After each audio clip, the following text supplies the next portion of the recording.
देखो न्यूटन के हमारे जो तीनों लॉ हैं, एक एक करके तीनों के बारे में बताते हैं। पहला लॉ क्या कहता है, खोलो खोलो जहां लिखा है वहां से ओपन कर लो। हाँ, until and unless an external body and a body is at rest, it remains at rest. If the body is in motion, then it remains in motion. मतलब पहले लॉ का मतलब सीधे सीधे ये होता है कि जब तक कोई बॉडी रेस्ट पे है, जब तक कोई बॉडी रेस्ट पे है यानी रुकी हुई है, तब तक वो रुकी ही रहेगी। फॉर एन एग्जांपल, जैसे डस्टर है, ये रेस्ट पे पड़ा हुआ है, तो ये तब तक रेस्ट पे रहेगा जब तक मैं इस पे कोई फोर्स अप्लाई नहीं कर रहा हूं। मैंने सिर्फ मस्कुलर फोर्स अपनी अप्लाई की, तो ये क्या आ गया, मोशन में आ गया। अभी मोशन में ही रहेगा जब तक मैं इसको रोकूं ना। समझ में आया? जैसे मैंने इसको रोक दिया, ये रेस्ट पे आ गया। तो न्यूटन का पहला लॉ यही कहता है कि जब तक कोई बॉडी मोशन में है वो मोशन में ही रहेगी, जब तक उसको कोई एक्सटर्नल फोर्स अप्लाई नहीं किया जाए। और कोई बॉडी रेस्ट में है तो रेस्ट पे ही रहेगी। अभी तुम बैठी हो, जब तक कोई ढकेल नहीं देगा तो बैठी रहोगी। अगर दौड़ रही हो, जब तक कोई पकड़ के रोकेगा नहीं तो रोकोगी नहीं। ठीक है, ये सीधी सी बात आ जाती है।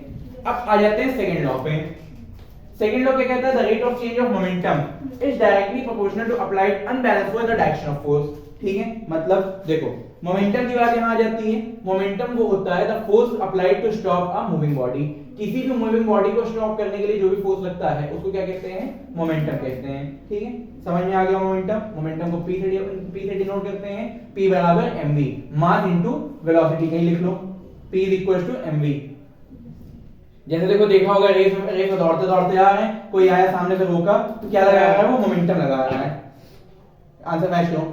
ठीक है, क्या लगाएगा, फोर्स लगाएगा, वो क्या होता है, मोमेंटम होता है। ठीक है, एक मोमेंटम होता है, एक होता है लीनियर मोमेंटम, दोनों का बताएंगे आगे चल के। ठीक है, तो मोमेंटम मतलब होता है सीधे सीधे। अब the rate of change of momentum, ये जो मोमेंटम है, ये रोकना है, ये रोकने की स्पीड जो है बदल कैसे रही है। The rate of change of momentum is directly proportional to applied unbalance force. जो हम अनबैलेंस फोर्स लगाते हैं उस पे डायरेक्टली प्रोपोर्शनल होती है। फॉर एन एग्जांपल, देखो जैसे कोई स्पीड में चीज आ रही है, जैसे मान लो क्रिकेट की बॉल है, बहुत तेजी से आ रही है, हमने ऐसे लगाया, रोका, ऐसे पीछे खींचेंगे तो उसकी स्पीड क्या होगी, कम होती जाएगी। जैसे देखो अगर ये लड़का है बहुत तेजी से दौड़ते हुए आ रहा है, मैं एकदम ऐसे आगे आ गया रोकने के लिए, तो बहुत तेज लड़ेगा, धड़ाम से होगा, कोलिजन होगा। उसको रोकने के लिए मैं क्या करूंगा, ये जैसे मुझसे लड़ेगा मैं पीछे होता चला जाऊंगा धीरे धीरे, तो क्या होगा, इसकी फोर्स कम होती जाएगी। तो ऐसे हम लोग को डेली लाइफ में क्या क्या एग्जांपल मिलते हैं। पहली बात तो हो गया क्रिकेट में जो बॉल है उसको धीरे धीरे पीछे कर लिया। ठीक है, या फिर साइकिल में जो सॉकेट्स लगे होते हैं, शॉक एब्जॉर्बर्स लगे होते हैं, वो क्या कर देते हैं, स्पीड को कम कर देते हैं। जैसे स्पीड है, अगर तुमने अचानक ब्रेक मारी तो सॉकेट थोड़ा दब जाएगा, क्या करता है वो क्या करता है, कम कर देता है। तीसरी बात आते हैं सबसे इंपॉर्टेंट लॉ पे। ये तो नेचर में बाय नेचर देखते ही मिलता है, Newton third law of motion, to every action there is an equal and opposite reaction. तुमने किसी को मारा तो वो भी तुमको मारेगा, सीधी सी बात है। देखो हम अगर फिजिक्स में इसका एग्जांपल देखना हो, देखो तुमने क्या किया, बुलेट चलाई, आगे बुलेट निकली तो पीछे भी ढकेला। कभी एक नाव से दूसरी नाव पे छलांग लगाओ या नाव से उतरते हुए देखो, नाव पीछे की तरफ जाएगी। हम आगे इसी वजह से बढ़ पाते हैं जब जमीन हमको थोड़ा सा आगे की तरफ ढकेलती है। कभी दीवार मुक्का मारो तो क्यों चोट लगती है, हमने मारा तो उसके मॉलिक्यूल्स जो है वो आगे हमसे टकराए, कोलिजन हुआ तभी लड़ा। वरना अगर कोई चीज गिरने वाली होगी, जैसे अगर मान लो ये दरवाजा है, ये आगे की तरफ जाना तो मारना लगेगा नहीं।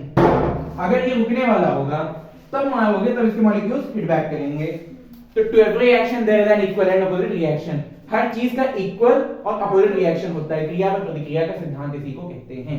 समझ में आ गए होंगे तीनों लॉ ऑफ मोशंस।